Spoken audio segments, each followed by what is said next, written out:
Bonjour et bienvenue. Aujourd'hui, on plonge dans une histoire d'une densité et d'une complexité assez rares, celle de l'Angola.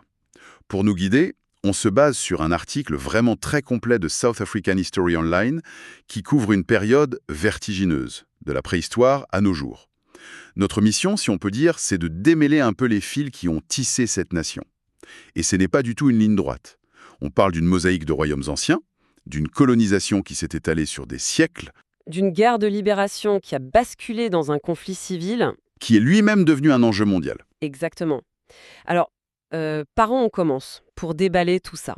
Je crois que le plus juste, c'est de commencer par l'idée que l'Angola, avant d'être une carte, c'était un carrefour de peuples, de pouvoirs. Son histoire, c'est un prisme fascinant. À travers elle, en fait, on peut observer des thèmes quasi universels. L'impact du commerce transatlantique, la violence de la création de frontières coloniales complètement arbitraires, et puis, bien sûr, les immenses défis de la construction d'une nation après une histoire pareille. D'accord. Alors, remontons bien avant l'arrivée des Européens. La région, ce n'était pas un vide. L'article décrit une terre de grands royaumes. Le Congo au nord, le Ndongo, les États Lunda. D'ailleurs, c'est intéressant, le nom Angola viendrait du titre royal Angola. Oui, tout à fait. Ça montre bien que l'idée de pouvoir, de structure politique, était là depuis très longtemps. Absolument. Et ces royaumes n'étaient pas des monolithes. C'est ça qui est important à comprendre. Le royaume du Congo, par exemple, fondé vers 1390, c'était un État très centralisé, presque un empire dans son fonctionnement. Et à l'opposé, vous avez les royaumes Ovimbundu sur les hauts plateaux du centre qui étaient beaucoup plus décentralisés. Leurs conseils de village pouvaient contester, limiter le pouvoir des rois. Ah oui, d'accord. On est donc loin de l'image d'une Afrique précoloniale uniforme et autocratique. Et c'est dans ce paysage politique déjà complexe qu'arrivent les Portugais en 1482. Et la première interaction, elle n'est pas du tout celle qu'on imagine. Ce n'est pas une conquête immédiate. Non, pas du tout. C'est une rencontre diplomatique, presque d'égal à égal. Le roi du Congo se fait même baptiser. Oui, Nzinga Nkuvu devient Joan Ier. Le royaume adopte le catholicisme comme religion d'État. Mais il faut bien voir le contexte, hein. Le Congo, à ce moment-là, c'est une puissance régionale. Les missionnaires portugais, ils ne peuvent pas arriver et imposer leur foi. Ils doivent négocier. Ils doivent composer. Exactement. Le résultat, c'est un syncrétisme unique, un catholicisme qui intègre des croyances et des rituels locaux. Ce n'est pas une conversion forcée comme on a pu le voir dans les Amériques, c'est une adaptation stratégique et culturelle, quoi. Mais cette relation, qui commence de manière diplomatique, elle a un côté très sombre qui va tout empoisonner. La traite négrière. Voilà, l'article est très clair là-dessus. L'esclavage existait, mais le commerce transatlantique va l'industrialiser d'une manière effroyable. Il le transforme en moteur économique et politique. Le roi du Congo, par exemple, protégeait ses propres sujets, les jantes, de l'esclavage. Mais il menait des guerres contre ses voisins, comme le royaume du Ndongo, pour capturer des prisonniers et les vendre aux Portugais. Donc ça crée une instabilité permanente. Exactement. Ça a armé certains groupes contre d'autres, et ça a complètement redéfini les rapports de force de l'époque. Au point de détruire le royaume du Congo lui-même. Alors ça, c'est un grand débat chez les historiens. Le royaume du Congo s'effondre de manière assez spectaculaire au milieu du XVIIe siècle. Et pourquoi? Il y a plusieurs thèses. Certains pointent du doigt la pression constante de la traite et les interventions militaires portugaises. Mais d'autres chercheurs soutiennent une thèse plus interne. Le conflit avec la très riche province de Soyo, qui fait sécession, aurait été le véritable coup de grâce. D'accord. La vérité, c'est probablement un mélange des deux. La pression externe a sans doute exacerbé des failles qui existaient déjà à l'intérieur. Et cette faiblesse interne, j'imagine, a dû être l'ouverture parfaite pour que les Portugais passent de partenaires commerciaux à conquérants. C'est exactement ça. Et ce qui est frappant, c'est que cette conquête n'est pas un événement ponctuel. C'est un processus incroyablement long. On parle de près de 400 ans. 400 ans. Oui. Ça commence avec la fondation de Luanda en 1575, pensée comme une base pour la traite, et ça ne se termine officiellement qu'en 1915. 4 siècles de guerre quasi continue. Et pendant ces siècles, la résistance a été constante. La figure de la reine Ninjinga du Nongbo est emblématique. Ce n'est pas juste un symbole, c'était d'une stratège militaire redoutable. Une figure absolument extraordinaire. De 1626 à sa mort en 1655, elle a personnellement mené ses armées contre les Portugais. Elle a fait preuve d'une intelligence diplomatique remarquable, s'alliant même temporairement avec les Hollandais. Les rivaux des Portugais. Voilà, pour tenter de les chasser. Sa vie entière a été une lutte pour préserver la souveraineté de son peuple. Et même après, quand la traite transatlantique est officiellement abolie en 1836, on pourrait croire à une accalmie, mais non. Le système d'exploitation ne disparaît pas. Il se métamorphose. L'article utilise une expression qui fait froid dans le dos. Une économie de la terreur. C'est une description très juste. La traite est remplacée par le travail forcé. Des Angolais sont capturés, enrôlés de force pour travailler dans les plantations de café, de coton ou sur des projets coloniaux. Les chemins de fer, par exemple. Oui, les contrats, quand il y en a, c'est de la fiction. Les salaires sont dérisoires, voire inexistants. Et la violence est la norme.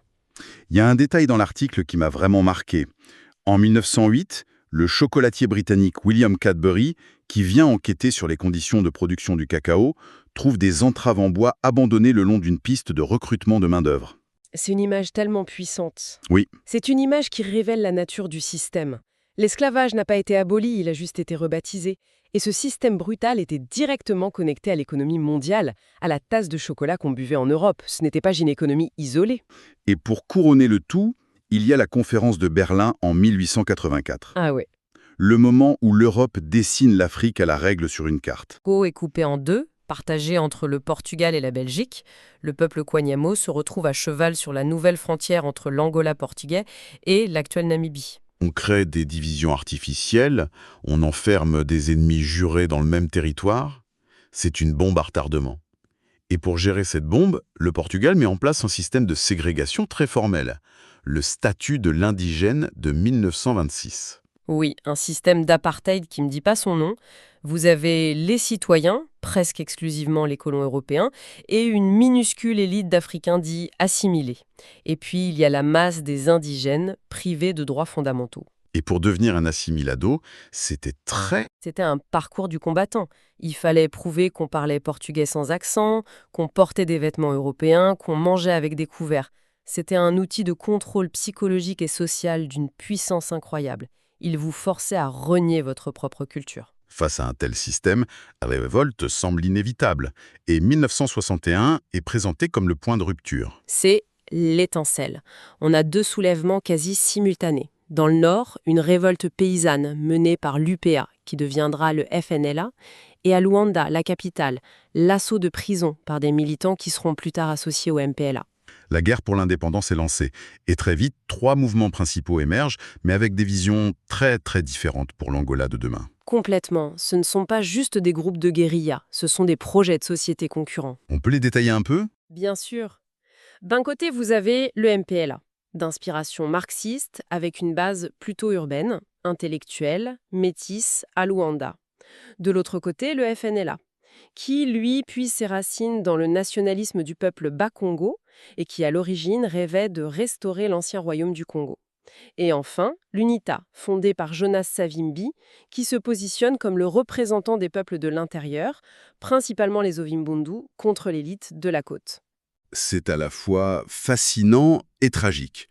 Ils combattent un ennemi commun, le Portugal, pendant plus de 10 ans, et puis, en 1974, un coup d'État à Lisbonne change la donne. La voie vers l'indépendance est ouverte, mais c'est là que tout bascule. L'indépendance est proclamée le 11 novembre 1975, mais il n'y a pas de gouvernement d'union nationale. La veille, les anciens alliés se tirent déjà dessus. Le MPLA, mieux organisé, prend le contrôle de Luanda. La guerre de libération est terminée. La guerre civile commence le jour même. La question est terrible, mais il faut la poser. Comment est-ce possible? Comment une lutte pour la liberté se transforme sans transition en une guerre fratricide de 27 ans? L'article montre très clairement que si les germes de la division étaient internes, les rivalités ethniques, idéologiques, personnelles, le conflit a été immédiatement internationalisé. La tragédie angolaise devient un épisode central de la guerre froide. C'est-à-dire que le pays devient un échiquier pour les grandes puissances. Un échiquier sanglant. Le MPLA marxiste reçoit un soutien massif de l'Union soviétique et de Cuba qui envoie des dizaines de milliers de soldats. En face, l'UNITA de Savimbi devient le protégé des États-Unis et, de façon encore plus controversée, de l'Afrique du Sud de l'apartheid. Pour Pretoria, un gouvernement marxiste à sa frontière, c'est une menace. Une menace existentielle. Et pour Washington, c'est un domino à ne pas laisser tomber. Les Angolais sont devenus les fantassins d'une guerre qui les dépassait complètement. Il y a une bataille qui est souvent citée comme un tournant, Cuito-Cuanavale, en 1988. C'est un moment clé, oui. C'est une bataille énorme, où l'armée sud-africaine, qui soutient l'UNITA, affronte l'armée angolaise soutenue par les Cubains. Et en fait, personne ne gagne vraiment. C'est une impasse militaire sanglante qui prouve à toutes les puissances étrangères que la victoire militaire est impossible. Et c'est cette impasse qui mène à la paix. Elle mène aux accords de New York, qui organisent le retrait de toutes les troupes étrangères. C'est une première étape. On se dit que c'est enfin une chance pour la paix. Une lueur d'espoir, oui. Des élections sont organisées sous supervision de l'ONU en 1992. Le MPLA les remporte. Mais Jonas Savimbi, le chef de l'UNITA, refuse les résultats, crie à la fraude. Et replonge le pays dans la guerre. Et cette deuxième phase de la guerre est, selon beaucoup d'observateurs, encore plus brutale que la première. Les villes deviennent des champs de bataille. La guerre ne prend fin qu'en 2002, de manière très abrupte d'ailleurs. Oui, elle se termine parce que son acteur principal, Jonas Savimbi, est tué lors d'une embuscade par l'armée gouvernementale. Sa mort décapite l'UNITA. Sans son leader charismatique et autoritaire, le mouvement s'effondre et un accord de paix est signé très rapidement. Après presque 30 ans, les armes se taisent enfin. Et à quoi ressemble l'Angola qui émerge de ses ruines? On s'attendrait à une reconstruction lente, difficile. Et pourtant, le pays connaît un boom économique ahurissant. Grâce au pétrole, l'Angola devient en 2004 l'économie à la croissance la plus rapide d'Afrique. On parle du miracle angolais. Des milliards de dollars de revenus pétroliers affluent, des gratte-ciel poussent à Luanda. Mais c'est un miracle qui semble avoir oublié la majorité de la population. Comment un pays peut-il être si riche sur le papier alors que son peuple reste si pauvre? C'est tout le paradoxe angolais, ce qu'on appelle la malédiction des ressources. L'article donne l'exemple le plus criant. Isabel dos Santos, la fille du président de l'époque José Eduardo dos Santos, grâce à des décrets présidentiels, elle obtient des parts dans tous les secteurs lucratifs, pétrole, diamants, télécom. Elle devient la femme la plus riche d'Afrique. Pendant que l'Angolais moyen... Vit avec moins de 2 dollars par jour. C'est ça la réalité. Donc ce n'est pas juste de la corruption, c'est le système lui-même qui est conçu comme ça. Les analystes politiques appellent ça le néopatrimonialisme. Concrètement, l'État et le parti au pouvoir, le MPLA, fusionnent. La présidence contrôle directement la plus grande source de revenus, la compagnie pétrolière nationale Sonangol. Et cette manne financière, elle sert à acheter la loyauté, à récompenser les alliés et à marginaliser toute opposition. Si on prend du recul, c'est une histoire de transformation radicale. Des royaumes structurés déstabilisés par la traite. Oui. Une colonisation implacable. Une guerre de libération qui se mue en tragédie internationale. Et enfin, une paix qui consacre une richesse immense pour quelques-uns et la pauvreté pour la majorité. C'est un résumé parfait. Chaque étape a laissé des couches de traumatisme et des héritages qui pèsent encore aujourd'hui. On ne peut pas analyser la politique angolaise actuelle, ces tensions sociales, sans comprendre le poids de cette longue et douloureuse histoire. Et tout cela nous amène à une dernière réflexion, une question qui reste un peu en suspens. Après des siècles de conflits aussi profonds, où les frontières ont été dessinées par d'autres, où les héros d'une communauté sont les bourreaux d'une autre, comment est-ce qu'une nation fait pour se construire une mémoire commune? Une identité qui rassemble plutôt qu'elle ne divise?